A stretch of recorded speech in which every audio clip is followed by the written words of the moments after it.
welcome back for episode 3. Hope you watched 1 and 2 and you're somewhat satisfied with the piss poor commentation and a little bit of comedy. It's an honest effort. We made it to episode 3, so that says something. I mean, we may not be doing what Joe Rogan does, but we are staying committed to it. I mean, when you think about it, we started out with a guest, and now we got nobody. So I mean, we're really doing good. I guess you could say we are kind of things are taking a turn for another direction. But well, it's been a cold weekend, and this snowstorm we got was massive. Like, dude, I couldn't even walk outside. It was I just took a step and I stepped in 0% snow. There you go. He got all the precipitation he could handle. We're back inside. I had to take the dog out, and I was like, nope, this is it. I'm done. Done with all this snow. Send the dog out by itself. All right, so let's go ahead and rip the Band-Aid off. So, how did the last event go for you, Colin? It went pretty poor. I say that, but I think as a driver, the little bit that I did get done, keyword little bit, again, I felt pretty good because you were giving me the idea to start in the bottom lane, cut up towards turn 3 on the mini layout, and give it a clutch kick. And when I did it, it went beautifully. It handled great. It did everything it was supposed to do. Of course, I was, still trying to figure out, how to carry the momentum through there or be able to hit that manji. So it just came to a point where I'd carry that corner, and then I'd get like most of the way through it, and then I had to like just handbrake to a stop because like I hadn't made it that far to know what to do. Like, hey, all right, well, we made it here. What do we do now? Start somewhere. So clutch kicked work, but obviously something. You want to talk about that part? I mean, do we want to really peel that Band-Aid off as well? Yeah, so, gosh, I don't even know where to start other than we were sitting on grid. Actually, we just got out of the donut box after messing with tire pressure. We were trying to get that right, and we got up on grid. And speak up for the ones in the back. It was our turn to go, and go into first. Let it go, starts going. I let off a little bit because I'm like, what is this noise? What is this god-awful? and a little bit lighter than that. But I'm like, all right, maybe there's a rock or something. Something's getting hit around. So I go to second. Louder.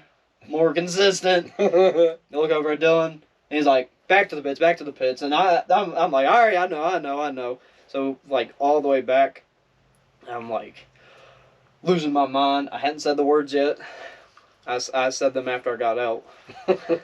But basically I didn't even go around back to my pit. I went right through all the gravel. He was mad. Well, no, I wanted to get it somewhere where it's not gonna straightest path. Yeah, I mean it was a little. I'll never do that again. That was especially with that stiff ass suspension.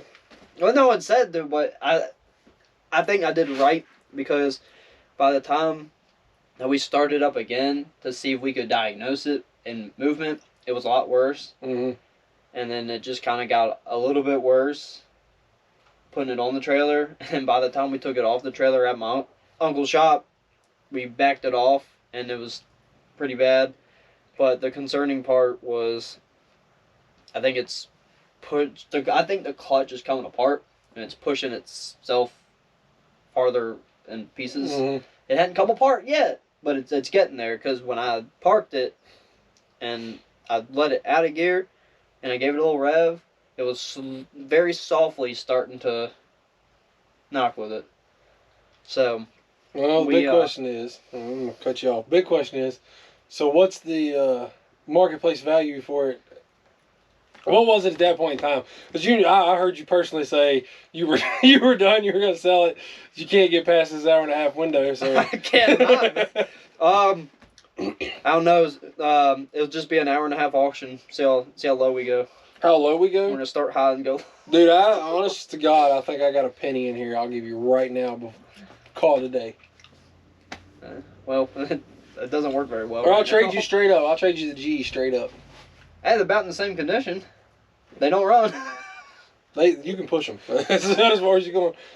Oh, I gotta tell you something about when we get talking about that in a little bit. I mean, one starts and sounds good, but doesn't move very well or for very long. Apparently. I mean, dude, look, I got a clip I need you to throw into this. Right. I jumped in. I was a good engine for the G the other night. Oh no! I can't wait to see this. Let's roll that right here. Look, I get to be the engine. I can walk right into it.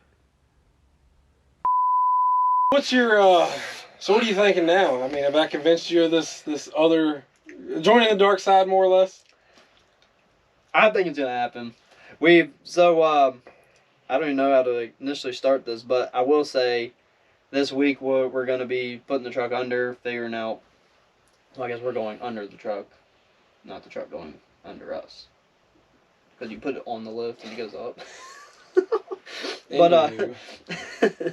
But we're gonna dig into that this week, hopefully, and actually get a diagnostic of. I mean, you've had what's toast. A week and a half now. You could have. I have. You could have already. I've been trying to work with my uncle because he's got. Look, I'm not to be disrespectful, but I know a guy that's got a lift and a shop that's functioning very well.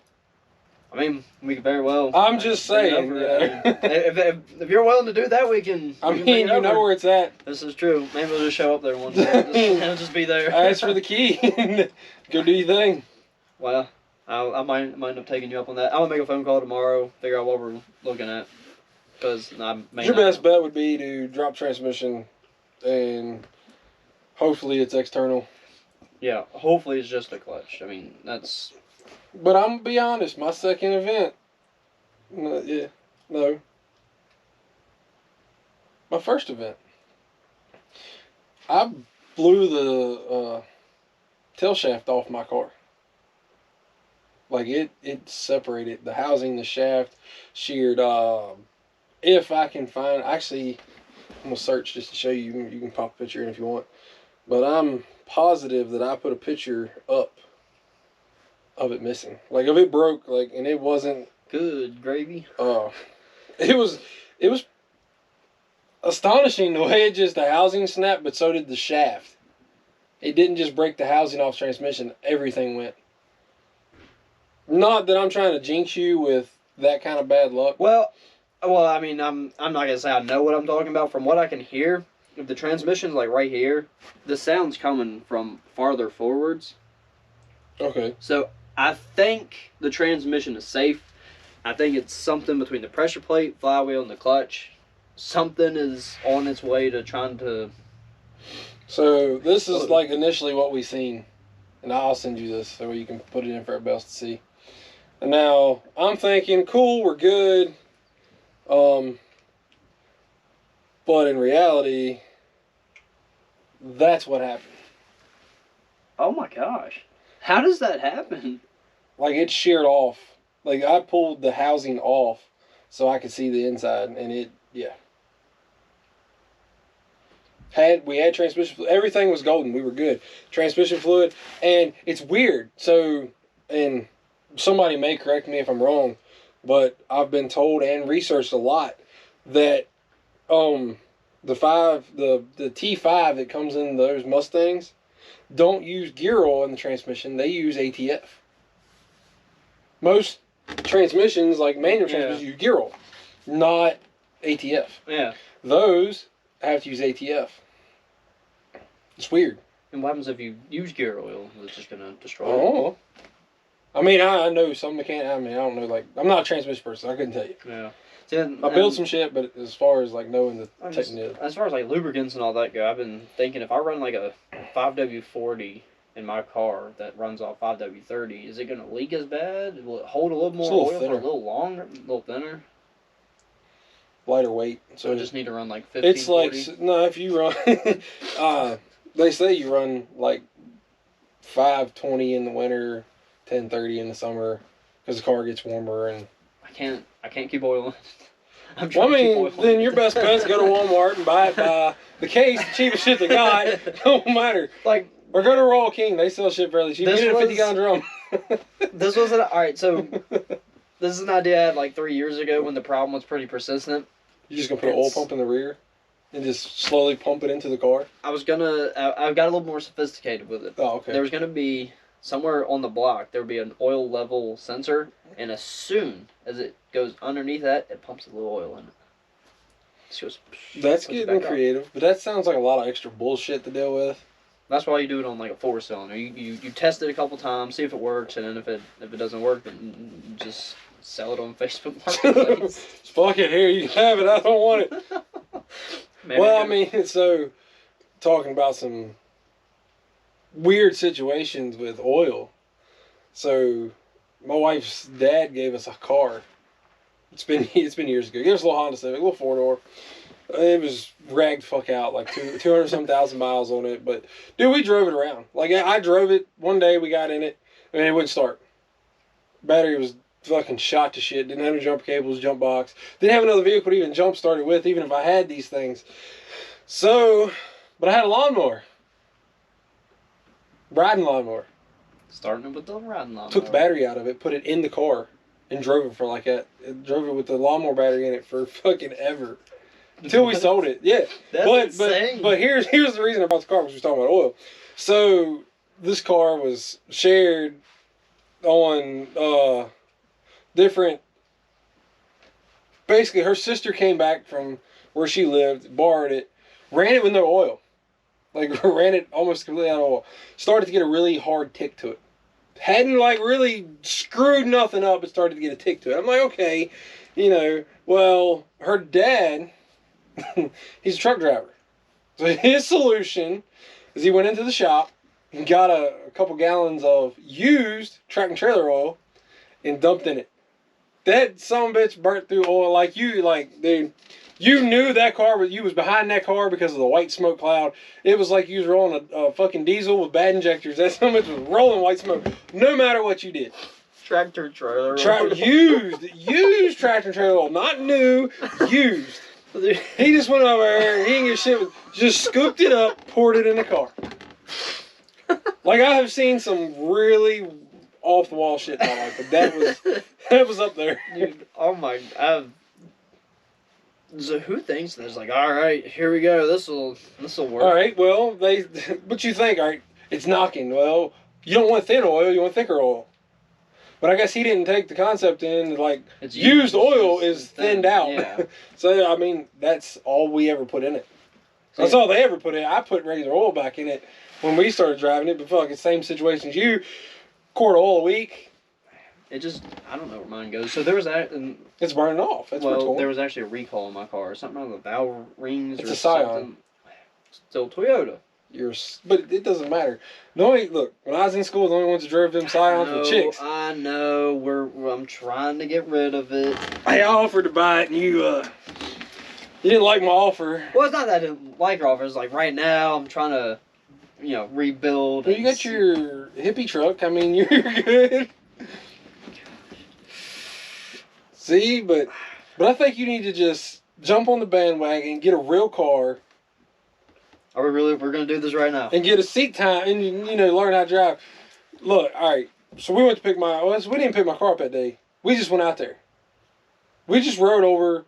You drove my car. I did. I drove AJ's let's hear car. about that. Aside from not being able to reach pedals. Honestly, when AJ drives, he looks like a normal person. This is me trying to reach the pedals. I'm just trying to see over the steering wheel and the hood. At first because I didn't have the clutch all the way in because I needed that extra inch and a half. We're going to make custom blocks for my pedals for you. So I was sitting there. I went to start it, and the accessories came on, but it didn't turn over. I'm like, oh crap! Now what? And I'm like, wait a minute. Big toe, SpongeBob that shit. It don't matter how much big toe. It just there's that little bit. There's a very little gap. But it was very on the spot. I don't like doing things on the spot, but I kind of came around to it pretty quick. The only thing I didn't. The one thing I don't like. I'm not a big fan of your shifter. I think I prefer one a little bit taller. Unless I haven't changed. That's the one that came. That's what came on the car when I bought it. As far as I would rather be a little shorter. I like shorter with like around like the first second like a standard shift knob because I mean it's not bad. It's just like it threw me for a loop because I'm trying to like shift and I missed a couple because obviously it's something brand new to me. So I mean I was trying to figure it out, but well, dude, and that clutch is very touchy. Like if you don't get it all the way disengaged, it'll come out of gear, but it will not go into gear, and it's a pain in the ass. But when you can't of course, when we drift, you put it in one gear, and that's basically where you stay, so it don't really matter. But yeah, those 3-4 rips, that was that was a very fun experience. That was like I'll be honest. I mean, I've rode in Mustangs like Kevin, Marcus McNew. I mean, we're talking back in the days with like the primer. I don't know if it was a Cobra GT350, GT500, something, but it had a Roush supercharger on it. It had red roll bars, convertible. Marcus McNew drove that. I have that video clip somewhere. I rode with Kevin. Kevin can drive. Gosh, dude, I can't count the many cars. I don't even know how many Mustangs he's had. And I remember the one time he had a Corvette. The first time he had a Corvette. I know. I just seen him post something about that. He came out for an event. I don't remember if it was an AMA event or a swing set event, but he came out and dude, it wasn't 10 minutes. He broke, and it wasn't like that weekend gone. He's done with it. But now, someone else was able to do it. I mean, some people just have their niche, and his is Mustangs. His is definitely Mustangs. I mean, I've seen him I followed him since I first met him and Marcus and all them, and dude, they're both really freaking good drivers. They've got that platform mastered. I don't know Marcus, but Kevin's just all around a good dude. He'll do anything to help anybody. He'll push you to be better, and so. He's helped me a lot with my car. Yeah, you've talked about some of the things. We'll talk, and he'll be like, well, if you get this, this, and this, I can help you out, and we'll do this. So I've gotten parts from him, and we've put them on the car. And dude, from when I bought the car to now, the car was good when I got it. And I'm not gonna take anything away from that. Yeah. But the things we've done to it. It's just, it put it out there to do what it does. To progress it. Yeah, because the angle is nuts. We're getting ready to put control arms on it, which will make it even better. Actually, I'm thinking about changing the rear. I don't know. We'll see how the G stuff goes, but I'm going to change the gears in the rear. Yeah. But I would almost like to change that whole rear to a 9-inch. Now, I've got a 9-inch that dude said he would sell me for like $2,000, but it's all custom built axles, aluminum housing. It's all custom drag setup. But we're gonna make a fifth car to drift. That would be really interesting to see. Yeah, and it's all aluminum, so the weight reduction would be huge. When did Mustangs go to independent rears? Because I could have swore the ones like 2015. No? Was it 2018? Well, okay, it might be 15 because my body style stopped in 14. Yeah. So 15 is when they switched. Mm-hmm. I know that the 2021 that we put suspension on at the shop, he's got independent. Okay. He's got just a drive shaft, 2 axles out the rear, not a full solid rear. I mean, I don't know, because I always thought the majority of them were independent rear, at least in the rear, but apparently not. No. Which, I mean, that's very interesting to me because when you think all the way back to the 8.6, the Trueno, that was a solid rear axle. Chelsea Nova's Fox body is a solid rear axle. I mean, is independent the way to go? But see, up in the 80s, everything was 8.8 rears. And then they went to the 7.5 on the V6s, kept the 8.8 in the GTs all the way up till 2011 or 10. I don't know much about 10. I haven't, because it's weird. They do this, they did this series, it's like up till I think 9 was from 5 to 9 was the same. 10 was like its own standalone, and then 11 to 14 is their own thing. Yeah. So I know that from 11 to 14, everything got 8.8s. So they got away from the 7.5 that come in the 4 cylinders and the 6 cylinders. Yeah. Everything is 8.8, which is great because you can literally go out to a junkyard, find an old Ford Ranger, old Ford Explorer that's got 8.8, and just pull the fucking rack and pinion or the ring and pinion out, and you're good. Like, there you go. That's how. So my first Mustang, we had the 7.5, we done everything right, and I blew that so much to pieces. So we broke the transmission first event. Second event, I sheared the gear housing, like the gears apart. They were welded. I didn't weld them. I had somebody that actually knew how to weld them, and they just didn't hold. But it was a 99. It had never been used for what we were doing. So, when you change the aspect of it, these cars go through hell. And I talked to a guy, and he's like, yeah, he races. So he road races, like road course racing. Yeah. Okay. So he drives his cars hard, but he doesn't hold them to the rev limiter and run them like we do. Yeah. So he's like, y'all tear these cars up. I said, well, yeah, no, we put a lot of time in, so they'll handle what we do. But sometimes they don't. Back to the point, like, I blew the transmission apart. The week before the next event, I went and bought a whole nother car. Had everything, motor, transmission, rear, everything. But dude's like, I don't know if it runs. He's like, I bought it. I was going to strip everything out and make it a drag car. And he'd already took the 7.5 out and put an 8.8 in it with new control arms. So I was like, all right, cool. Guy gave me like $1,400 for a car. Got the whole car, went to Maryland, picked it up, brought it home, and pulled that transmission. I got really good at these Ford transmissions. Like, I have a T5 in the ground in like 20 minutes. Like, drive shaft, I don't even take the bell housing out. I just unbolt it from the bell housing, slide it out, and put it on the ground. That's good. I was like this. I got to the point where I was like this, and I would slide forward, reach up, slide, and set it down above my head. Good gravy.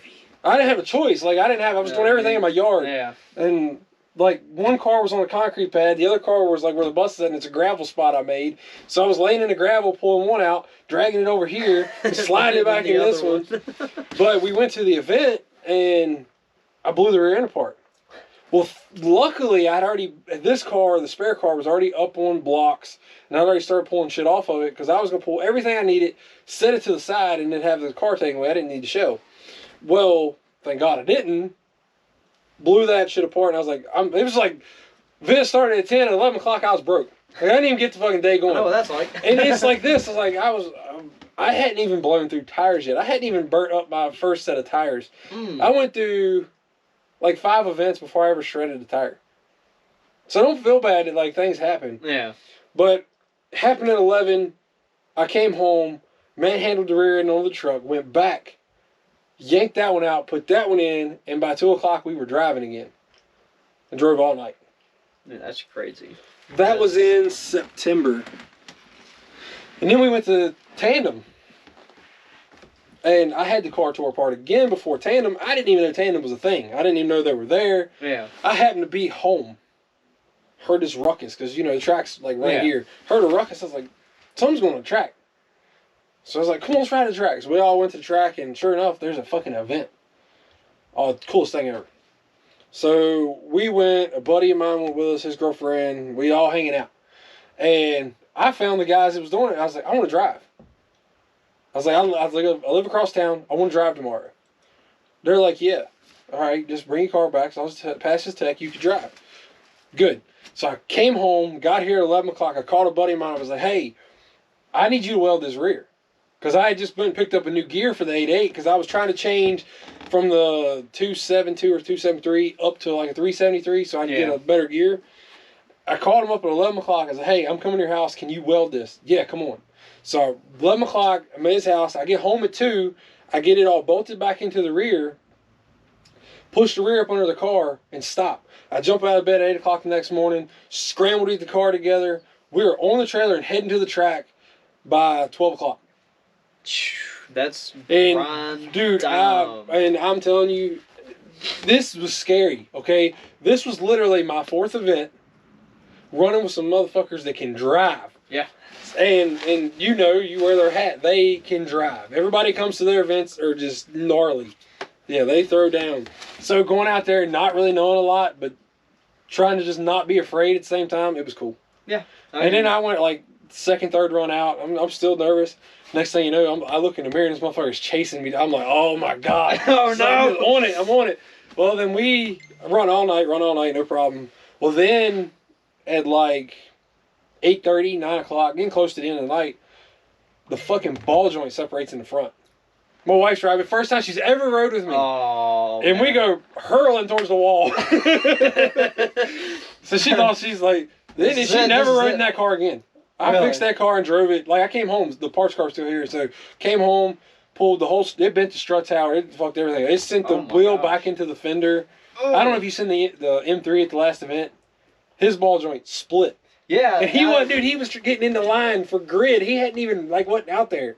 He was coming around to get in line and it split and sent the wheel into the fender. So imagine, like, you seen what it did at that. Okay, imagine top end of second gear, heading to the wall, trying to kick it, and that something just pops.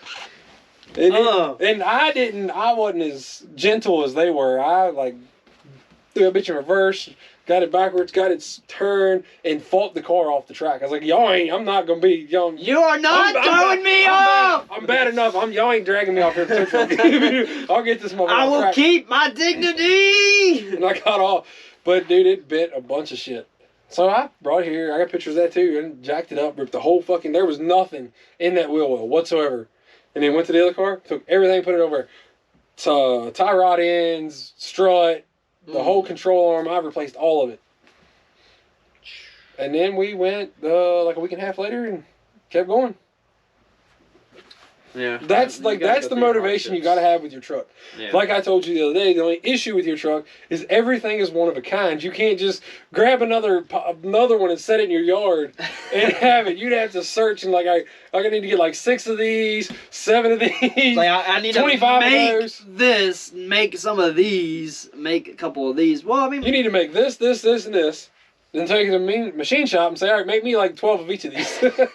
See, thankfully, everything that's kind of gone wrong has been like an actual orderable part. Something go online and order.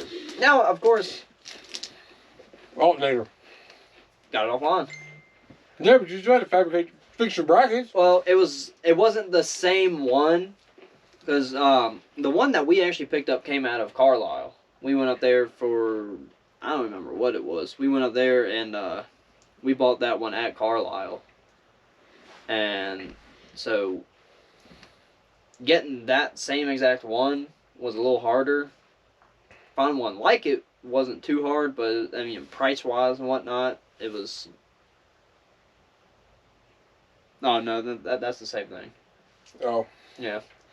We're still figuring out these GoPro things, but sorry. Cut them off mid-conversation. Train derailed. Carlisle something. Yeah, we bought that first alternator at Carlisle, and we ran it from that October day for 3 hours, November. To be honest, you didn't get but like 3 or 4 days out of it, and you didn't really get a whole. You didn't even get a whole drift event's fucking runtime out of it. I've really thought about it. I didn't think I've driven the truck 8 hours. You know what you ought to do? At this point, you should just build a generator and put it in the back so it's always feeding it power. Put like a belt drive around the axle somewhere. I would say yeah, but you don't stay running long enough for it to really make a difference. I'm sorry, that was a low blow. My bad. Well, look, that hurts. Yeah, we'll let it hurt. So let's change it for a second here. We've had a lot of conversations in the last week. No, we're not going to rat out on the big plan. This is big whatever. But we've put together a pretty good idea of a program we want to see go through this year. Like, where do you feel on how it'll go? With the up and coming stuff, we'll announce at some point, and the plans to go these different places. I know you're excited about that, and I wish we'd went today. I mean, yeah, I really wanted to go today. For one, I woke up late. I was up till like 3:30, 4 o'clock. You doing what you was told. Right on, man. Right on. Anyway, so when you texted me, it's like, hey, where are you at? I was like, Sunday 8. Oh crap. And I was like, I really wanted to go, but I was like, I looked to my left and there was just stuff everywhere, and I was like, I can't go. No, I gotta you're clean good. this crap up. If I was like, I kind of made my mind up yesterday that I got shit I need to take care of around here. I did nothing yesterday. Like literally, I sat around the house and watched TV all day. I don't remember yesterday. I didn't do nothing. You was busy building shit. But anyway, so if I was like, I would have messaged you last night and said, I'm going if you're still interested and give you a better heads up. But, yeah. Hell, I probably, if you had done that, I would have been to bed at like 12 something. But I sat trying to put this thing together all freaking day. I didn't have my power tools, and I wasn't sitting there using a freaking little screwdriver to put these little screws and all that in. So I sat around all day. You could have called somebody. Well, it was as simple as getting in my car, driving 5 minutes to her workplace, getting in my truck, grabbing what I need, and going back. You just said screw it. Crawled in bed and laid, took a nap. There you go. Like That's why you don't remember yesterday. I remember from 5 to 3:30 in the morning. I was up playing Bob the Builder. Playing Bob the Builder. Can he fix it? Like, no, he can't. But, so I'm seeing schedules popping up left and right. Yeah, so. I'm starting to see some as well. I'm super excited for that. This is going to be really riding on the edge like Ken Block did in that video, just to not spill the beans on. Talk about it. It's got to come out anyway. It's already a done deal. I've already made it a done deal, so you can't back out now. I've put my word in. We got to do it. So yeah, I don't know. I don't know how to really open into it other than we had an idea. What was the a couple changes going on? The whole backstory would be you offered to buy Trevor's Mustang. That's where it started. This is true. And then this guy has these wheels in his head that when he hears things, he just starts going and he starts thinking. And then he had this idea. It was a really good idea. And we took a little truck ride. I will try to get that video up. I think that one will be an interesting one. What the fuck you still ain't? You looking for content and you ain't even... You've got content and you're like, I need to teach you how to break shit out of your videos. Look, I'm going to go in here on the computer and I'm going to make you a couple shorts and a couple reels out of the drone footage I've got of your truck. I've got enough of your truck to make you a couple 15, 20 second... I have nothing. I've had one drone video. But I got a whole computer full. Just saying. You send something my way. But anyways. You should have that thing. I know when Sam posts his drone footage, that the way Google is set up, it's kind of dumb. Only a certain amount of people can access the drive link. He sends them directly to me. Oh, really? Oh, bet. I've got every video he shoots every time he comes out. So you've got the hookup now. Yeah. Because I tried to go through some of the Google Drive links, and it's like... Well, look, I gotta tell you, because when you look at the links, you can tell by, like, the thumbnail what part of the day it's in. As long as the mini layout's still there, you're in it. Yes, sir. That's right. That is right. That is sadly true. But you've also got all the footage from, I know it's not an event day, but from the little private film day we did and stuff like that. See, the thing that I battle, and we're kind of leaving the other topic, but... we'll come back to it if we get. We're gonna get it. We're gonna spill it. It's hard not to spill it. It is very hard not to spill it. But anyways, the thing I struggle with, like outside of like TikTok, Instagram, and Facebook, is I film all my shit by 16:9. Right. Now TikTok, you can do it like this. You can do it like this. Same thing with Facebook and all that. YouTube, for the YouTube Shorts, you have to have it like this. And I've put so much different footage through it, where you can see a wide range of what's going on, but when it goes like this, you can't see anything. Now, I thought about this, and there's a clip you can get, it's like 2 seconds long, where it says, rotate phone, rotate phone. I've been thinking about throwing that at the start of my stuff. Putting it on, rotate your phone so that way you can actually have an immersive experience. I don't see YouTube Shorts being like this as very immersive, but you put that rotate phone thing, you got 58 seconds to immerse into a video. Yeah. So I'm gonna try one of those and see how it goes, and if it does well, I'll just keep going with that. But I just want to make sure that the content I put out is good. So It's good, and I got like, dude, I've got like 24 hours of so we'll spill the news, and then we'll go on, because I want to talk about something that I think needs to be done, or that I'm going to start to do to kind of help the whole channel. But the news is, I mean, it's your fucking news to tell, not mine. We had a big discussion about getting a seat time car, and we're making it happen. It's a 2007 Mustang, and we've worked up a little bit of a deal, and we're going to make this happen because someone hit me with the idea of creating Misfit Mustangs, and I need a seat time car. So, we've put a lot of thought into it. Actually, we put maybe 2.5 hours on a truck ride. We've done a lot of talking and really playing through the idea, and it ain't just a spur of the moment thing. You know, we looked at the pros and cons of it, but like I said a couple times, is you're better off to get you a seat time car that keeps you moving while you really work out the truck. Yeah. The truck's phenomenal, and you know it's not going nowhere, but it's like one of those things. Don't hinder your driving another season or another couple months, or well, not a couple months, but a half a year to trying to get the truck worked out. Because every time you take the truck out, you only get an hour's worth of driving in.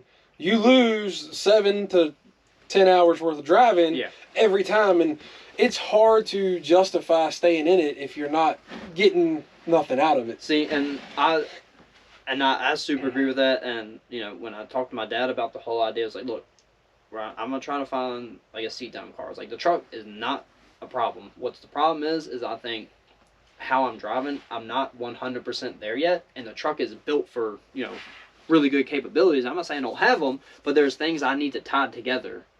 Especially like, you know, getting in there, learning, you know, getting more comfortable with like clutch kicks and downshifts and stuff like that. If I can get more comfortable with those, it's like you said, when I get in the truck, I can actually use all the skills I've developed and the full potential that the truck has without, you know, clutch kicking in third and eventually just blowing the clutch apart. But yeah, we spent a lot of time, you know, debating ideas and all that, and he hit me with the idea. He's like, look, let's do this. We'll get this going, and we're gonna make this happen. So super excited for that, and oh my gosh, I just can't wait. Well, that's definitely coming up. You'll see more of that to be seen closer to the end of this month. But now to the other thing, since we talk about everything on here more or less, I thought about just the whole content thing. It's wintertime. I mean, other than spending a little bit of time at the shop working on something, there's not a lot of driving going on till April. March, April, yeah. March and April. I've already found two events I want to run that I'm going to try to get on the books. One's going to be in North Carolina, and then I just seen Clean Culture's coming back to Dominion again this year, so I'm excited. I'm going to try to get in on that one again. I paid for it last year and didn't get to drive, so this year I'm going to pay for it and I'm going. Yeah. We've talked about that stuff too, me and my wife. But I think I'm going to start doing some like little videos throughout the day of like what I do that pays for this shit. I mean, I have my own business, so ain't nobody gonna bitch about me having cameras. Even if they did, I wouldn't give a shit. But I mean, it's nothing wrong with like clips of using the equipment and showing what we do, and so I think it'd be a good idea. A good follow through, kind of help build a basis on more than just the cars. But I mean, how many blue collar guys do you know that aren't into trucks and cars and some type of especially loud, obnoxious shit? Especially like doing actual motorsports. I mean, you know, some people build really nice vehicles and they're loud, but they don't, you know, I gotta choose my words here if I don't want to make anyone mad, but they don't actually go out and attempt to do things that could break it because they put a lot of time into it. Now, I'm saying we don't put a lot of time into what we do, but we do it intentionally. We accept the consequences, and sometimes we don't like the consequences, so we take the thing that caused the consequences and, you know, be like, hey, you're going to get, you know, marketplaced here in like 15 minutes if you don't straighten up. But then when you fix it, you look at it, you're like, wow, I love you. You're fantastic. I'm so glad you're back. I'm glad. I can't say I feel that strongly. I love my car. It's fucking awesome, but I don't think I'm gonna get to the point that I'm gonna tell it I love it just because it ran good that day. I'm gonna be excited it ran good. Well, I didn't. I mean, It was an outlight. So look, no, hold on. In your own time. No, because we just put the new alternator on. We just drove it around, made sure it was charging. Everything was charging. And got out, and I pulled my phone out, took a picture, and I just stood there. And Dylan with me. I was like, dude, I love this thing. I was like, this thing might be a headache, but I love this thing. And then next weekend, I was like, ah! Your someone's gonna trailer you away from this track today. But yeah, that was me to the shop. Because I care too much about it. I never let that thing go. It happens, and you won't. I've threatened to sell my car way too many times. But I only said it for the twice. peace and the joy it brings, it's hard to walk away. Now, if life ever hit me in a point that I had to do it, I would, but it'd be a very tough decision. I'd help you out because, I mean, that's you. That's. Well, can't let that thing go. But I've seen it, but it's it's cool. So, talking about cars and money, fucking G's gonna break me. Uh-oh. Nah, we got it. It's fully gutted. Well, it's almost fully gutted. One bolt is really hard to fuck because the seats in the damn thing is electric. All the wiring's completely out of it, and it wasn't done in a savable manner. I started out being very productive, very careful and considerate, and then I was like, wait a minute, the whole car's getting rewired. I don't need any of this. And snip, that's snip, snip. exactly how it went. We started just cutting I cut a bundle of wires this big. So just started snipping, working my way through. Did you save anything that you could possibly resell? Everything's no. I mean, I could sell a bunch of pigtails if I wanted to. Oh, not the wiring. The seats, center consoles, any of that. Well, the consoles and stuff was already botched up because they had gauges and stuff from the previous owner. But the seats would be good. I mean, the one's gonna need a new side cover because I had to get it out of the way to get to the bolt. The other seat, if I can't figure out how to get to the one bolt to where I can figure it out, it's not gonna be very good because I'm gonna take a grinder to it, start cutting. That's right. So what got me is because they're power seats, and the driver's seat I got very lucky. The driver's seat was already almost all the way forward, so I got both back bolts without a problem. It didn't have power. Yeah, okay, it didn't have power since I had it. Oh my gosh. So that seat was it was far enough forward I could get the back bolts without an issue. Well, then the bolt closest to the door on the front, I was able to get a wrench on it, get it out really easy. And luckily, the smart on the driver's side, so the bolt in the front closest to the center of the car, instead of it being flat, it was angled where you can come in like this.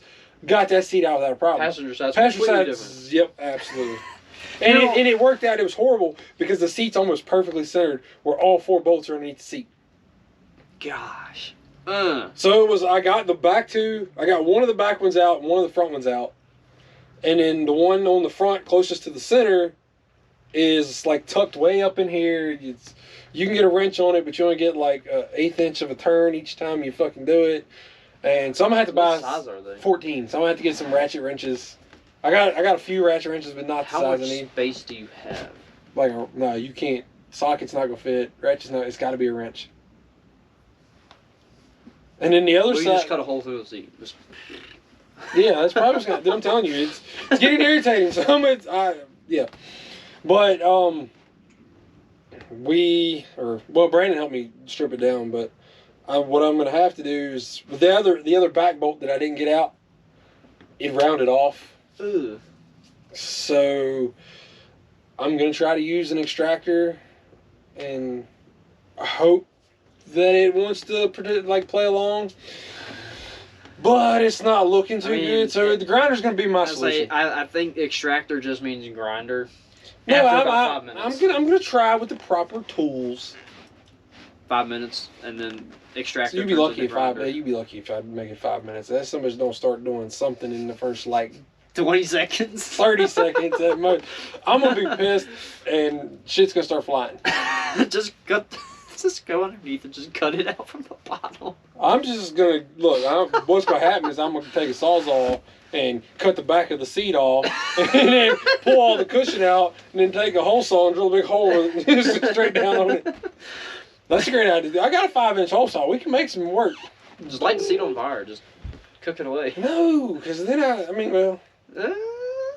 there's really nothing left in the car to burn. Nah, I can't do that. No, but he will. Dude, Brandon hit me with a fucking pretty good idea. He told me, I didn't see it, but some dude took some electric fans and put them on his sunroof and wired them up to keep him cool because there's no AC or nothing in the car. Yeah.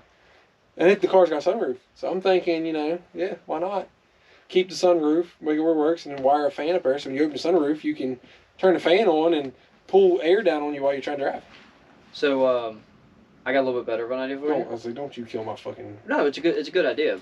I think, because the wiring for computer fans aren't a lot, you can mount two fucking, the 3 worth fans. You could put 2 of them right here, and you just... Dude, those things cool people off. I mean, dude, I've seen people run 15 fans in their computers. And that thing runs at, maybe... He put them on his fucking... Yeah, I saw that. He cooled his radiator with it. Yeah.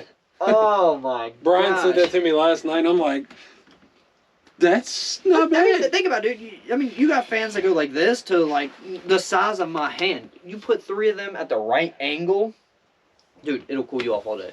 Just make a stupid-ass, roof scoop, STIs, old school STIs. Good, force it down in the fucking...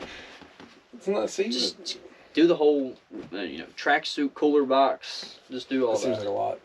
It's a cooler, a hose. I mean, dude, when, who was it? It was just this season. Was it James Dean? It was either James Dean, Chelsea Denofa, one of them two had hit the wall this season. I think it was James Dean, but you saw the cooler box fly out the car.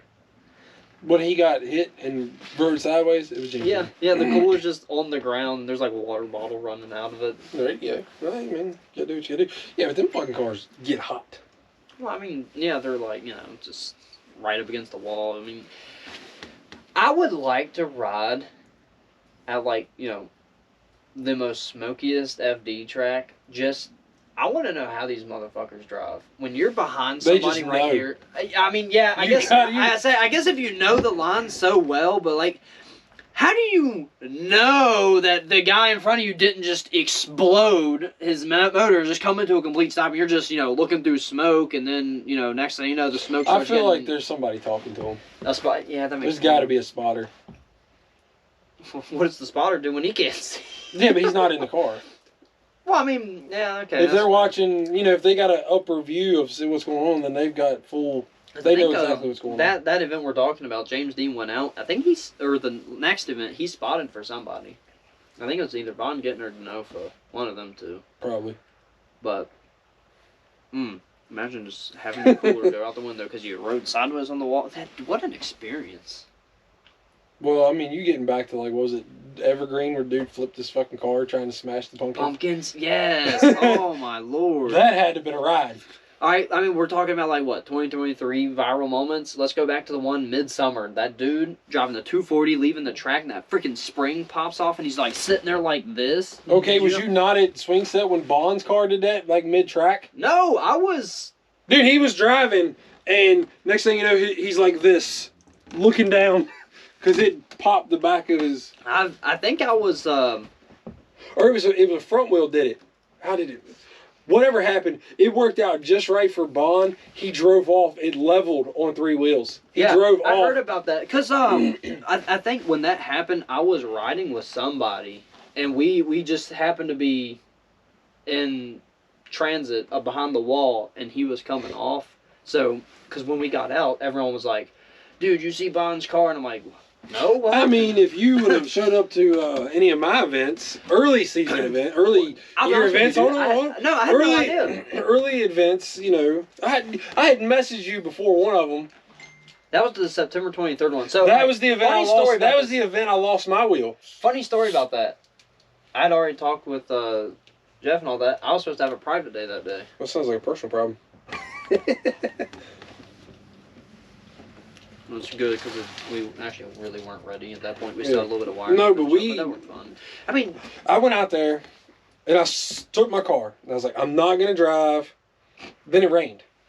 I was like, it's raining. Fuck it. I'm not gonna save tires. I'm not. Well, yeah, because I don't save tires. That's for sure.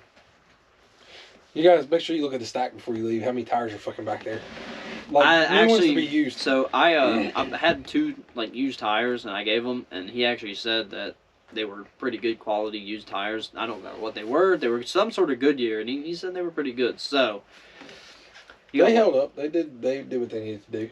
I got the most laps out of them out of anything else I've used. But I will say them fucking ones, them 19s I put on there and ran deflated, they were fucking nasty. At that film day we did. Oh, you got 19s, don't you? I got 19-inch wheels. I got 8 of them. I should have asked you. My uncle was giving away a set of like 305 19s. Jesus Christ. I don't know if I fit my wheels. Yeah, 305s. Now, if you give me some 305 18s, that'd be good, because then I put them on them fucking wide-ass Rouse wheels sitting out there. Oh, this is true. All right, go back to your story. So I was like, I'm not going to drive, because I was running on 2 lugs. Like, 2 studs, other 3 of them done fucking broke. And, you know, we didn't have a very high driver count, like 7, 8 drivers.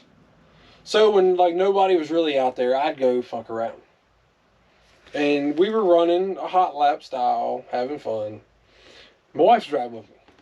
I'm pretty sure I told you the story, but so we're going out there just fucking sending it, and I come out of turn 1. We're going, backwards turn 1 into the straight stretch, and I'm just in it, wide open, and it just, you hear this smack, and it was, dude, that's horrible. And she's like, what was that? And I just waited. Didn't say nothing. She's just staring at me like fucking freaking out. And I go, that, and the fucking wheel is going down the track past us. And we stop. It's fucking raining and everything. And dude Chris was there in his BMW. He actually grabs my wheel, brings it up to me. Adam brings me out a jack and some tools. And I jack the car up the opposite side. Pull the wheel off. Pull 2 studs out, put the wheel back on, go to the other side, put them 2 studs in, put that wheel back on, and I think I played around like 2 or 3 more laps later in the day, but I didn't push the car. Yeah. Well, then I didn't fuck with it, and we went to Richmond for U.S. Drift in October. Well, dude, I'm fucking still 2 lugs. 5 studs missing. No, 5. I took 2 off one side and needed 3 on the other. Oh my gosh. And so I get down there. We go down and we searched everywhere. O'Reilly's like, yeah, we've got what you need. So we hit the O'Reilly's in Zions Crossroads. I bought a whole fucking thing. I bought 10 of them. I was like, I'll just replace everything. I'll have extras. Got down there. They didn't fit. All right. So then I had a couple Brandon had bought because we run the same lug. Yeah. So I was like, fuck it, I'll use his. Didn't fit. So then we're in the middle of fucking Richmond. I know nothing around. We're Googling places and we're cruising through and we were heading to an O'Reilly's, like somewhere down O'Reilly's said they had them. And we drive past and say, where's the fucking Napa? Napa's always got what you need. Like when it comes to just off the wall random shit, Napa's got the hookup. So I was like, so we whipped around in ghetto. Like every house has got fucking bars on windows, doors. Like we was in a ghetto in Richmond. Like, god damn, I want to go home. But so I've got all the ones from O'Reilly's, and we go to Napa, and basically buy the same thing. Like I was, dude, you got a micrometer? He's like, first just says, what's that? I said, you measure, really precise. He's like, this thing? Like, yeah, can I use it? So then I'm like fucking really getting defined in like how these are going to work. I'm checking the difference between the O'Reilly's and the Napa and like, it was down, and even I took one of the old ones out with me to take with me in comparison. And I'm like just checking everything, and the fucking ones at Napa there, I was like, all right, they're like, 3,000ths bigger than the ones we got. Yeah, but I mean, Ugga Dugga, it'll fit. It did. Look, this is what's going to make it better. I bought a pack of 10. I broke 3, trying to get them in the fucking car. I was stripping. Look, I was cross-threading, stripping fucking lugs. I took extra lugs, dude. I had everything. Should I take a hammer? Just put them through and then just feed it the other way. You can't. Oh, unless you take the wheel hub off. I had to fucking disassemble the whole rear anyway. So the only way to do it like that would have been to take the rear end apart and take the axle out. Yeah. So basically, you spin it around. There's one little hole that it'll fit through. You put it through, back and then through, and then Brian had these big washers and stuck them on there and was like, trying to get them drug in. It's a fucking nightmare. Then in the process of that, we didn't think about it. I had Brian. I don't know what we was trying to do. Brian had hit the brake inside the car, and I had the caliper off. Which isn't a big deal most of the time, because I had a C-clamp. It wasn't a big deal. Yeah.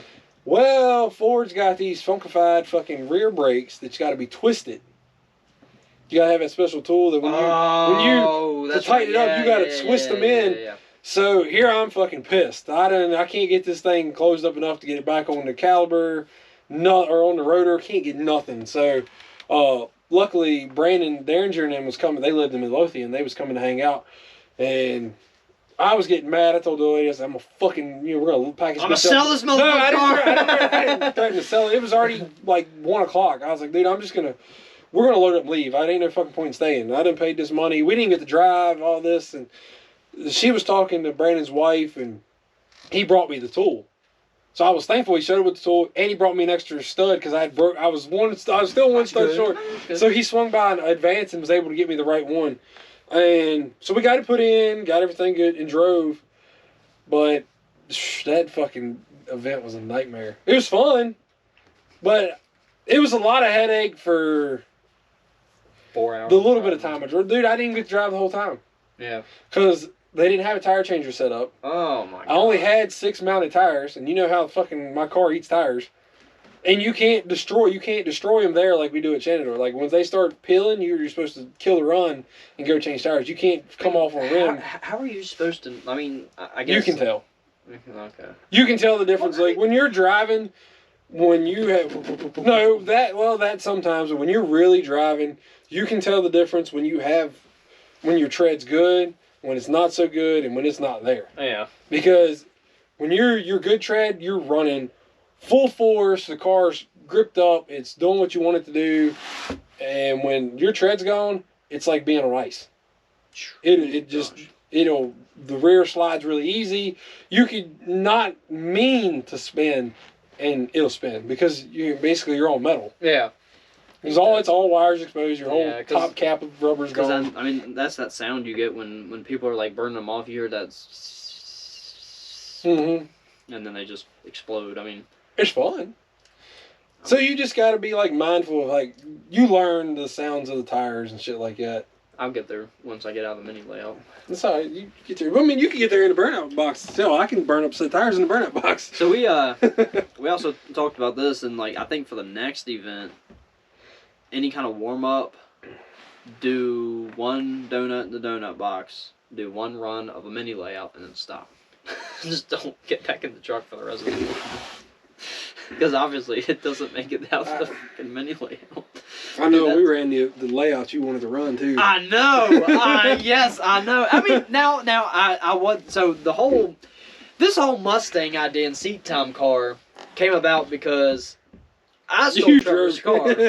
And, when I compared like that to my truck, I mean, the truck's like easy. It's sideways. This thing, when I actually drove it, I was babying it. You have to drive it. When I watched Trevor drive it, dude, he was like... But keep in mind, you didn't fuck that up, did you? No. You also have to keep in mind, Trevor is still learning. Yeah. So watching him fight that car is him still learning. Yeah. Because if you ride with me or Brandon in that same car, it's not the same. Now Brandon will tell you that's a challenging car. Like you got to drive it, but you're not gonna see all this extra like shit going on because Trevor, for one, doesn't exactly know everything to be more precise. Yeah. He's still like he's running in these lines with people, but he's maybe drifting 20 feet of the whole run. Yeah, I mean that's. But he's riding with them. He's not actually like sideways the whole time. He's getting the feel for being caught up in these cars. Yeah. Because he's got a ways to go, and he'll get there if he sticks to it. I mean, yeah, I'm still. I think if we keep pushing him, you know, I think if we keep encouraging and pushing, I think he'll stay on the path. Because I mean, one of the things I told him, I was like, dude, I was like some coilovers and you know some like modded knuckles. Cut the springs. That's what I did.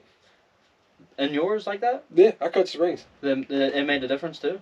Well, yeah, I cut I lowered the whole car like 2.5 inches. Good gosh. But you lost all the body roll. Yeah, because I think that was the thing I felt the most is because it's scary.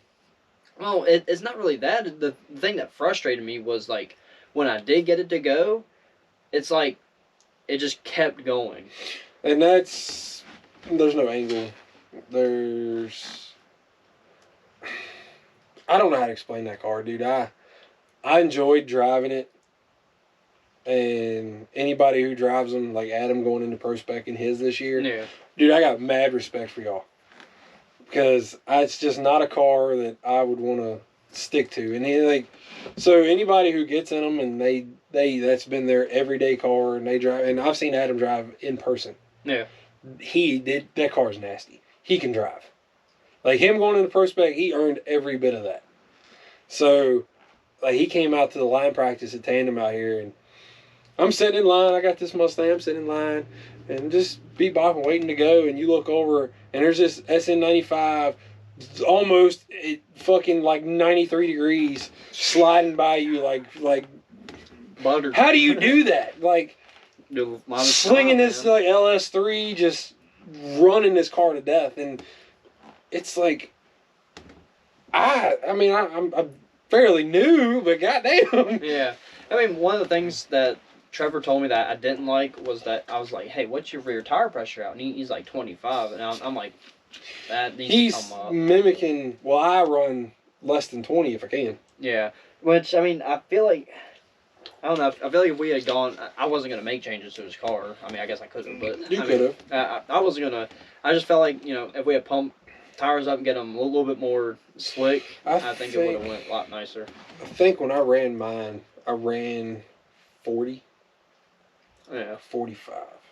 I think as well, like, if I had drove his car in the morning in, like, the donut box, I think I would have had a better feel for it. But, I mean, I don't think I did bad. Just, like, coming around that last corner, I started figuring that out. But, like, getting up there, I could get through the first here going into the last corner. But when I wanted to, like, transition it, it transitioned, like, rough almost. Like, when you go, it goes. And if you don't, you know, if you're not there with it, then... Well, it's a whole different feel. But it sucks, though. It's like you're in it, and it's so close, and then at the same time, it keeps going. Yeah. You're like, stop. I let out. Stop. No! Which, I mean, and this is essentially what brought it all, you know, to making, you know, me getting a seat-time Mustang, you know, because I was like, wow, I really like the challenge of that. And then, you know, Trevor, of course, said no to me buying his Mustang, so. Then you come to me with this idea, and I hooked you up. Yeah. Oh, my gosh. We're not going to talk too much more about it. You already got it. Yes, I'm going to get a Mustang. We're working things out. But, oh, my gosh, dude, you're eventually going to have to send me, like, a picture of it so I can look at it every day. I'll send you one right now. That way you got it. Let's go. Hyped up, looking at it, trying to plan it out. I'm not even kidding, man. Like, Walmart spray bomb it. Dude, the G's going to be your ripper. Once I get the trucks situated, that's going to be my ripper. And then we're going to have 2 Mustangs, and we're going to freaking... Dude, we're going to kill that. I'm so excited, bro. The more and more I keep... Like, I keep trying to put it in my head. Like, nah, this ain't real. This ain't happening. But, like, deep down, it's like, no, it's happening. You know, this is going to happen. Yeah. And, I mean, I think the best part about that Mustang is you're not getting it ready. Like, you're not getting it ready to go on the track. You're getting it at a point where everything is close, but you're going to have to do some work. You're going to learn the car. But once you get it and you've done all this, well, there's no question about the car because you built it. You know everything about it. You know it inside and out. Yeah. So, like, it coming with no seats and it coming with no, dash and simple shit like that, and it coming with the swap, and we're going to do that. That's where you're going to be beneficial the most because you're going to know the car inside and out. Yeah. And that's essentially how it is with the truck as well. And I mean, it's almost... But I think, I think we'll get the car, we'll get it to the shop. You're going to have to buy, I think he said, clutch, flywheel. That's it as far as that goes. Get you a seat. I got a seat at the shop you can use. Or we can just go to the junkyard and snag you a stock seat and just run a stock seat belt for now. That way, at least you got something you can practice with. Yeah. But I think all in all, you'll be under $2,000 in the whole car. Yeah, that's pretty good. I like the sound of that. I mean, all the wiring's still there. The dash is not there, but I mean, we can make a dash and kind of place everything where it needs to be wiring wise. It starts and runs, so it's good. Like the video he sent me, it's running. Yeah, man, that's really all we need. I mean, a gate, just throw the cluster back up and just have that. I mean, but go to the junkyard and just snag a few things, or see if he can throw us a few extra things when we go pick it up. Then you're set. Like I said, you're building the car. We'll weld the rear. We'll get it ready. So, and what is the rear? Is that 8.8? Nope, 7.5. 7.5. 8.8's not hard to get. You just got to find one. I got very lucky with mine. We put in the truck. It came with the truck. It shouldn't be hard to find one. Because I guess the only reason I'm asking that is, like, we got a mini spool in the 8.8 instead of a weld. Mm-hmm. And I don't know. I think you should just run with the weld and be done with it. The car, it'll work. You we'll pull the gear, we'll weld it, we'll put it in. And if you get tired of it, you take that gear out, throw another one in. It's not welded, and run with it. Fair enough. I mean, that's the plan with this. Yeah. When I buy the new one, it'll be like, all right. Well, actually, when I buy the new one, I don't have to buy the gear. I'm only buying the ring and pinion. Okay. So the gear that's welded will stay. You just take the ring off, put a new ring on, pull the pinion, put a new pinion in, and you're done. Yeah. I think it's going to be good to get out there with once it's, I don't see why you couldn't make it to April. Oh, I mean, there's no excuse you couldn't be driving in April. Not at all. That's when most everything's opening back up for the season anyway. So I think somewhere like. So April 20th, I want to go to North Carolina. I want to be able to have like something with the car. I want to be able to have got in it and drove it a little bit and get a feel for it. I mean, I'm not saying if you're driving the 20th, that's fine. I don't have to drive. But then a week later is Clean Culture and Dominion. So I'm trying to drive both of them back to back. Yeah.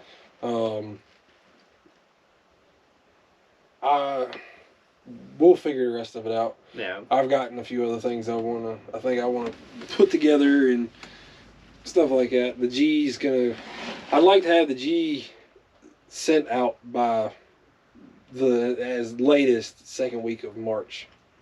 Sent up and it can stay gone.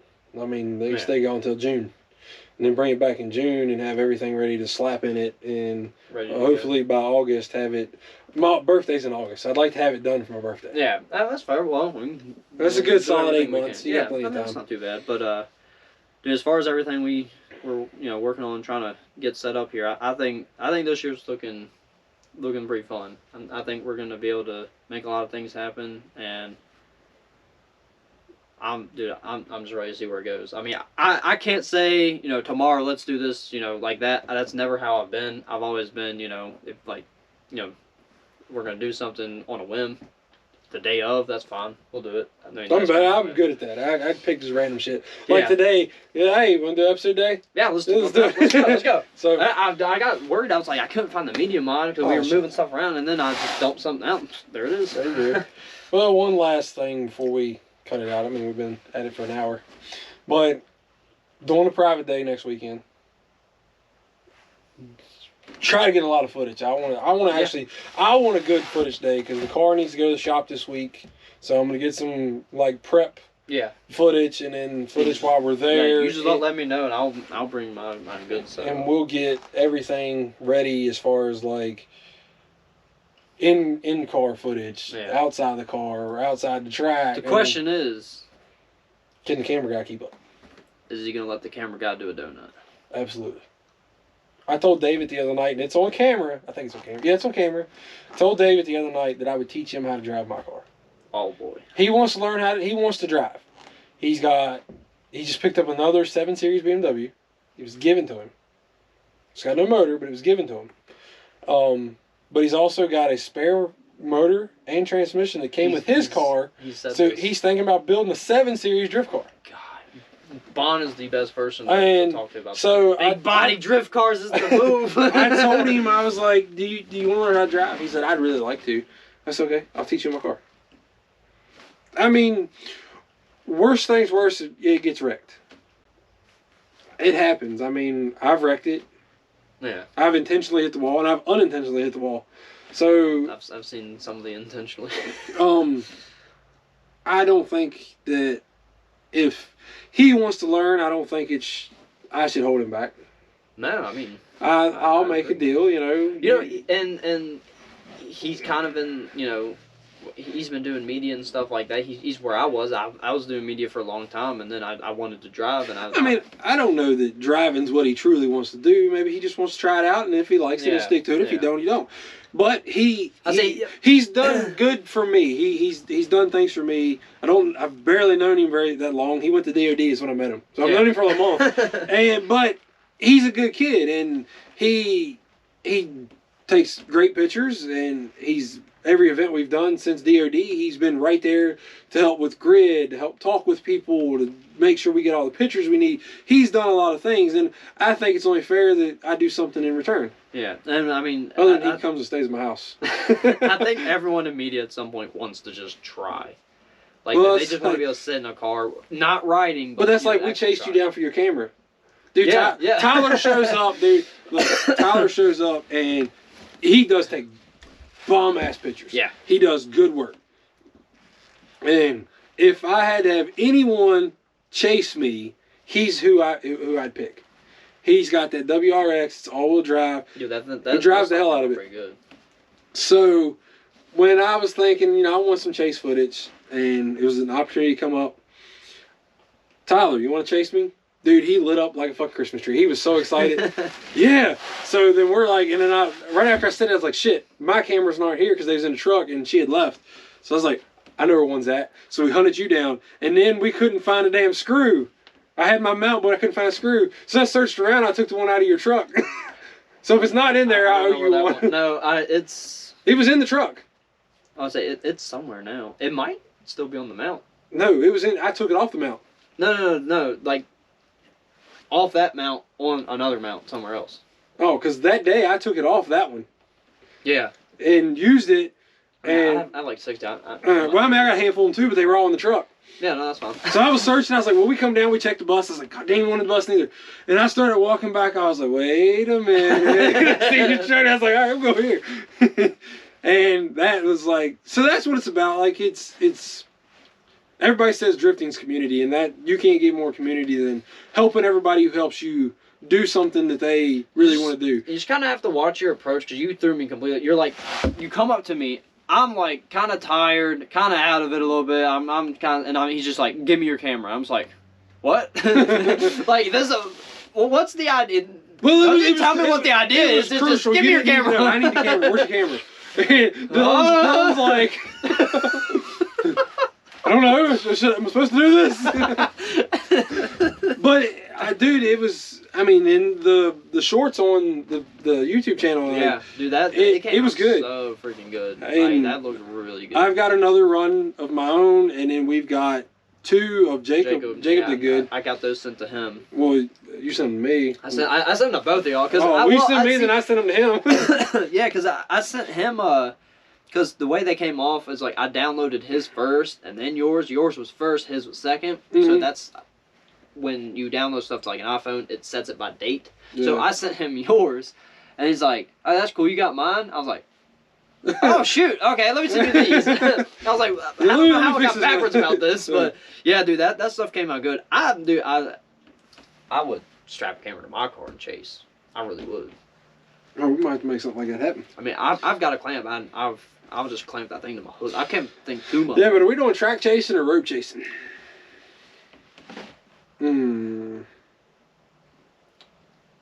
To be thought about. Big decisions. Nah, but I think this year is going to be bigger than last year. Definitely bigger than the year before. And, dude, I hope we put together something that's worth everything. Yeah, I mean, I agree, man. I mean, we got all these ideas and all that, and I'm so excited to make a lot of this stuff happen. Like, I'm ready to go. Well, then go. I mean, goddamn. All right, well, see you. Nah, but, you know, on a good ending note, we've got big plans. You're going to see a lot more shit. You're definitely going to see the weekly battle bus. This one's like a day late, but it'll be bad weather this week. No, but we'll, a lot of shit's going to happen. I'm going to try to put up more content of what I do day to day and then stuff at the shop, and a lot of stuff's going to happen around the house. We're going to finish working on the house. The garage will be brought here. Dude, I'm hoping this year, if this year goes as planned, we'll drive more. Everything that I want done will get done. And then next year, it's all about focusing on driving, and the G will be there, and we can really see what happens. We'll see what season, I guess next year will be season 4 brings for me. Season. Well, because this year would be technically season 2. This is season 1. Yeah. So we'll see what the 4th year of driving has to show. And this will essentially be my first year of driving, like true, hopefully more than 8 hours. But for what I have done, I feel pretty good. So just got to get everything right, get things rolling, dude. Oh my gosh, man, we're only what are we in? 7 days into this year? Yep, 7 days in. First week's in, and we've gotten fucking plans left and right. But the only thing we can tell you to do is subscribe. Make sure you like everything. And just, follow along. Because we don't really know when there's a couple days we don't know exactly when it's going to happen, but when it does happen, you don't want to miss it, and that's for sure. This little tangent real quick. As soon as I get the truck emptied, I'm going to bring go-kart up here. Get y'all some go-kart content. You don't want that. This thing shoots a consistent flame went on. Oh, yeah. So. Well, I'm going to tell you, look, this is a little sidetrack. So, you was talking about Adam LZ buying that legend car. And I happened to catch a glimpse of, like, I don't know, it was on his story or something, and I read it, and it said with the Yamaha 1200. I'm like, yeah. What? Wait a minute. So I backed up, and I was like, all right. So I done some research. Well, I didn't realize that legend cars ran off motorcycle motors. Mm-hmm. So then, like, that really intrigued me because, okay, when I was younger, my dad used to have. All right, here's I'll make it short. Here's a good backstory to why I like motorsports. When I was my daughter's age, every Friday night, every Friday I got out of school at 1 o'clock and went to the drag strip. Never missed a beat. Was always a drag strip. My uncle had a drag car. My dad was his pit man. So we never missed a Friday at Eastside. Hands down, never missed it. Well, then that stopped for a couple years, and my other uncle got into pulling tractors. The little mini mods. These fully built with crotch rocket motors, 4 rear ends, 4-speed transmissions. They're nasty. My dad got one. So then we spent like 2 years driving all summer long, going to fairgrounds and doing this tractor pull shit. And dude, I was like, I'm gonna get me one of these. I was all excited for it. And then I was like, I got out of it. Well, I've always had four-wheelers and dirt bikes and go-karts. It's always been something, I've always done stupid shit. We played football, it was backyard football. We played basketball, we played to hurt each other. Nothing was by the rules. I never really played in leagues and so forth. So it was always skateboards, bikes, dirt bikes, 4-wheelers, 3-wheelers, go-karts, trampolines. Anything that could hurt you. Yes, absolutely. It was like the higher the adrenaline, the more fun it was. And so then my dad goes and gets this pulling tractor. It was cool as shit. It was a 600 crotch rocket. I think it was a Honda. It's like a CBR 600. Yeah. With a cut down 9-inch forward rear end, with a 4-speed forward transmission. And it all links up. So you would go through the 6 motorcycle gears. You'd have 4 transmission gears and then the rear end. his tractor dynoed at 140 mile an hour to the wheels. Good God. It's an 1,100-pound tractor. So, like we have like where my dad's house is at. There's a little straight stretch, and it's, if you're lucky, 1,000 foot long, which is it's a decent, it's a little drag strip. Yeah. But it ain't like the straightest straight stretch, but it's straight enough road. It's not smooth. But dude, I watched my dad take his tractor and go down the road. There's a church like probably 8 mile down the road. Turn around, and as soon as you come out of the church parking lot, you come off the curve and it's straight. He come up that road, and every time, like, he would take off. He put the forward transmission in fourth, ran through all the motorcycle gears, and he had it where he can change them as he was driving. And every time he'd grab a fucking gear, the front end would come off the ground, and he was fucking rolling. So it just went from that, and it was like, all right, he got out of that, and then I got four wheelers, done all kinds of stupid shit with those, and then I got the bright idea that I wanted to be in cars. And of course, my broke ass could never afford it. Now that I halfway can, I can't say that I can, but I find a way to make it happen, and we do it. So, point being, because of the motorcycle engines in that, I've always wanted to build something. Like, I've thought about grabbing a little Honda Civic, and mocking that bitch up to run off a fucking motorcycle motor. That'd be crazy. It would be nasty. So, it's just, and then when I found out, that's what I was like, oh man, we're going to build one of these. I want one so bad. But they're not cheap. No. Even the cheapest one I found was like $2,500, and you could see through the fucking car. It was rust. It was a rust bucket. I was like, so this ain't gonna work. And then I'm like, well, I mean, so I was trying to find the rules, and of course it's got to be, domestic cars, and so I was like, literally, I'm gonna just find me a little Honda Del Sol or whatever, and just fucking slap 1,000. Dude, before I bought the drift car, I had a pulling tractor here. I got it off my uncle. I had the frame, the rear, the transmission, and an 1,800cc Honda engine. Good gosh. I had this motherfucker completely mocked up. And then I was like, I don't really know if I want to do it. So I gave it back to my uncle. But the point being, like, my mind always pushes me to do dumb shit. So you can't complain. Like, if you could find a fucking 1,800, like, I could find another motor. Yeah. And you find a little Honda Del Sol that doesn't weigh shit, got it down to nothing, and in reality, like, you could make the brackets to hold the transmission and mount the fucking motorcycle motor to go with it. That would be a fucking ride, dude. That would be fun. That would be super fun. That would be like the loudest, because Hondas are loud and obnoxious, and they're stupid. But they're only stupid at like 6,000, 7,000 RPMs. You put in a fucking motorcycle motor, and that little fucking chip you plug in that bitch, and that so much runs 12,000 RPMs. God. Could you imagine what that little Honda could do? If you let that bitch run at 10, 11, 12,000 RPMs. Just, dude, I mean, I'd drag race it. I'd fucking straight up drag race it, some bitch. Front wheel drive, just send it. Set it up to where you got a bump shifter at least. Well, yeah, that would be the motorcycle side. Put that motherfucker in 4th, 5th gear on the car side and just fucking pop, pop, pop, pop, pop. Can you imagine, like, especially street driving something like that, and you get pulled over, it's like, is this really legal? No. How many titles do you need at that point? Do you need a title? Because nothing says you can't take the motor out of something else and put it in this. Like, people do it all the time. Motors all the time. So no one says I can't. As long as I pass safety and admissions. You ain't gonna pass it. Why can't you? All them stock motorcycle exhausts. Why not? You should.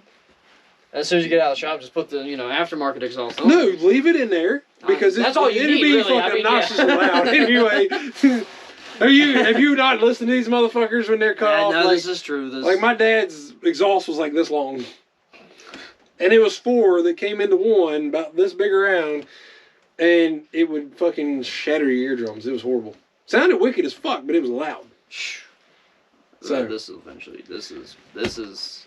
But we got off track. We need to, definitely stay tuned. Some funny shit's gonna happen. Some real shit's gonna happen. We've also planned some other dumb shit throughout the year that you just kind of have to stick around and find out. But, I mean, as far as I'm concerned, I think this was a good one. This was a good one, and Thank you for watching. This is kind of the preview for the year video. This is the spoiling without spoiling too much. This is the teaser. This is one of those fuck around and find out kind of things. Yeah, you fuck around with us, you can find out. This will be fun. But seriously, like the videos. Tell everybody to check us out. We're gonna do fun shit. I said in one video, one of the little shorts. Look, I'll put a schedule up. Come find both of us. Come hang out with us. Take a ride in the cars. Anywhere we're at. You'll know you're never going to find somebody that's as welcoming to hang around. Like, the bus will be there. Fuck, come party. Come eat. Come hang out. Podcast, let us know. Be like, yo, let's we'll throw down right on the fucking track. We don't even have to know you. We'll do it. I mean, hey, if you bring good content and want to fucking joke around with us, we're all for it. Because trust me, there ain't nothing we ever do serious. Except for safety. Where safety is serious. That's fair. That's a good point. Yeah, we enjoy safety. We enjoy not. I think we do it more so y'all are safe. And we don't burn cars. I don't really care if I'm safe, but that's neither here nor there. But that being said, y'all have a good week, and we'll see you next weekend. Peace. Later.